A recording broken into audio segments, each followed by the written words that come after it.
কাছে জানা নাই। অতএব একজন আর্জেন্টিনা ফ্যান আমি কিন্তু আসলে বেসিক্যালি আমার জন্মের পর থেকে মোটামুটি 3টা বিশ্বকাপ আমার জন্মের পর থেকে দেখেছি। এর মধ্যে 2018 সালে যে বিশ্বকাপটা সেটা অতটা আমার মাথার মধ্যে নেই এবং ততটা ফুটবল বুঝতাম না। তার পরবর্তীতেও সেই সময় আর্জেন্টিনা কিন্তু ফাইনাল খেলে রানার্স আপ হয়েছে এবং 2022 সাল থেকে আমি ফুটবল বিশ্বকাপ দেখি, তখন থেকে বোঝা শুরু করি এবং তখনই কিন্তু আর্জেন্টিনা চ্যাম্পিয়ন হয় এবং আবার 2026 অর্থাৎ আবার এখানে এসে কিন্তু আমি অন্তত আর্জেন্টিনাকে ফাইনালে যাওয়া দেখেছি। অর্থাৎ ধরেন যে যারা আর্জেন্টিনা ফ্যান আছেন তাদের শিশু থেকে মনে করেন একদম দাদা নানা এদের যুগ পর্যন্ত কিন্তু সবাই অন্তত আর্জেন্টিনাকে বলতে পারবে যে হ্যাঁ আমরা ফাইনালে যা দেখেছি এবং কাপ পাওয়াও দেখেছি। তো এটা একটা কিন্তু এজ ম্যাটার করে কিন্তু ফুটবলের ক্ষেত্রে।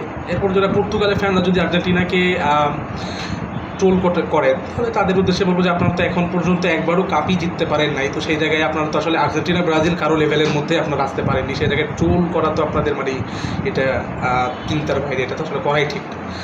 এরপর আসলে ফ্রান্স আসলে ট্রোল করার মতো না। ফ্রান্স আমাদের চেয়ে অনেক কম এবং অনেক ছোট ফুটবলের দিক থেকে আর্জেন্টিনা এবং ব্রাজিলের চেয়ে অনেক নিচে রয়েছে ফ্রান্স। সর্বশেষ 2018 সালে যদিও তারা কাপ জিতেছে, তার পরবর্তীতেও এরপরে কিন্তু একটা হিউজ সময় মোটামুটি তারা পার করলো। মানে সব মিলিয়ে বলতে গেলে তারাও কিন্তু 2018 সালের পরে যেহেতু এখনও আর তারা কাপ জিতেনি, সেই ক্ষেত্রে তারা আসলে ওইভাবে খুব একটা বেশি অহংকারও করতে পারবে না, এটা হচ্ছে একটি মূল পয়েন্ট। তাছাড়া সব মিলে যদি বলতে চাই তাহলে শুধুমাত্র আর্জেন্টিনাই হচ্ছে এমন একটা দল যেই দলে প্লেয়াররা বা বিরোধী দলের লোকজন বা তার পক্ষের লোকজন সবাই কিন্তু সবচেয়ে বেশি জেনারেশন কিন্তু আর্জেন্টিনাকে অন্তত ফাইনালে যাওয়া দেখেছে। এটা একটা আর্জেন্টিনার জন্য বড় পাওয়া।